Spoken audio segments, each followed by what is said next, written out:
So David is a little sad today, but we understand he recently went over a breakup, and but the good thing is we went and saw what his ex was up to, right? How do you feel about it? I'm not gonna edit this. This is a one shot kind of deal. What do you think of Birds of Prey and the Fantabulous Emancipation of one Harley Quinn? Better than I thought it was gonna be. That's nice to hear. I mean, this is what we got before. There we go. And I think DC has been doing a lot better in the last year after Justice League wasn't what it was supposed to be. Piece of shit. They really rearranged the entire creative team at Warner Brothers, and that was a good decision. And since then, we've gotten a lot more creative movies where they let the filmmakers really, thrive and do their own different things, and with movies with different personalities. And here's a good example of a bright future for what's to come. I feel fairly optimistic going out of this one. This is just a quick synopsis here to at least let you know what you're really getting yourself into. Is Harley Quinn is sad because her and the Joker no working no more. Then the girl in the trailers gets something that Black Mask wants, and now it's an arms race to see who will get it first, basically. Hijinks ensues. Huntress is there, I guess. And there you go. We got a better fucking title next time, and we're chill. Okay, so for David, this is a title problem because I don't really know the Birds of Prey or anything, I just... It's not fucking Birds of Prey. Call it whatever you want, it's just not Birds of Prey. It's Birds of Prey in the last 10 minutes, and then that's it. And then the rest of it is Harley Quinn being Harley Quinn. That's great. You go for it, Margot Robbie. You want an ego rob movie? You go for it. I don't know why you need it. You're doing fine without it, but everyone sometimes needs to rob a little ego. I get it. That's fine. Why the fuck was it Birds of Prey?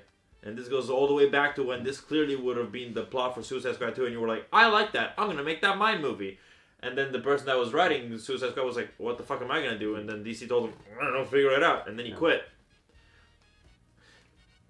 What the fuck? Am I the only one? Clearly the plot would have been, Cassandra Cain has a thing, Black Mask wants it. That would have been the plot of Suicide Squad 2 to some degree, but obviously changed to fit the context of Suicide Squad better than this.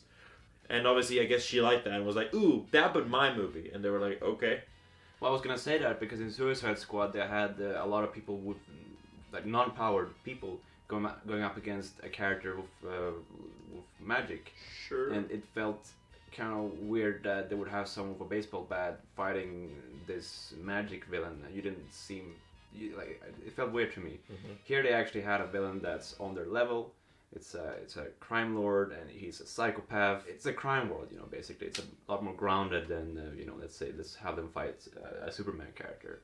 But the good thing about this movie, it gave you a good sense of coordination and as to why this character is good at fighting too. You see it, she's good at tactics and has intuition of things, and it's very focused on that, this character's mindset and perspective. And I think that's really good because there's an endearing side to her as well.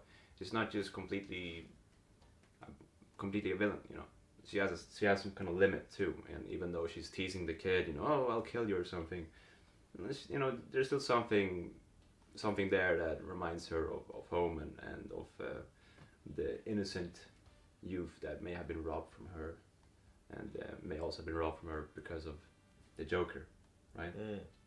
Yeah. Why did you look at me when you said that? I don't know. You tell me. So yeah, it's fun. I mean, you'll have a good time of it. I don't think you'll go out of it fucking depressed. Like, I'd be surprised if you're like, it was all garbage. I mean, I wouldn't say that. So no, it was fun. Like, again, fucking you want movies to be fun as well. So it was that. It was fun. You'll be like, hip. This was a good time. Yeah, I mean, sometimes you need some old-fashioned kind of just classic fun romps where you can play around a little bit with structure or narrative, and if you have a voiceover, use it in a fun way, and use it in a fresh way. The old Harley Quinn. Yeah. Which, I guess you could take it as jarring or something because the story can jump in a few places, bing, bang, boom, which obviously is clearly intended to do so because of what's happening. But, I think it worked. I think it worked for this. But if you're not into that kind of stuff, then prepare yourself mentally to deal with like some backtracking constantly a little bit. It doesn't go too crazy until like after the King movie. Arthur. Remember that movie? Up until halfway of the movie, then it's set. But then like before halfway there, you kind of like jump back and forth like a day, 5 seconds ago, an hour ago, a year ago, and then just to set up what's already happening, which kind of makes sense, but not unusual, never done before, but. Just, if you're not into that kind of stuff, FYI, look out for it. You've been warned. It's one of those, Alright, Polly, give it a fucking rating. Me a rating? Out of 10, Daddy, you know what to do. Let's see, I don't know yet, actually, to be honest. It's on the fresh side for me. It's a lot on the fresh side because, there's not a point where I felt completely taken out of anything. I just was kind of locked in for most of this movie, but it kept your interest, even though some of the supporting characters didn't have enough gravitas for you to really get into their stories. Harley is the one that really steals the show because she's also the narrator of the entire thing, so that is the character that you lock onto the most and also care for the most.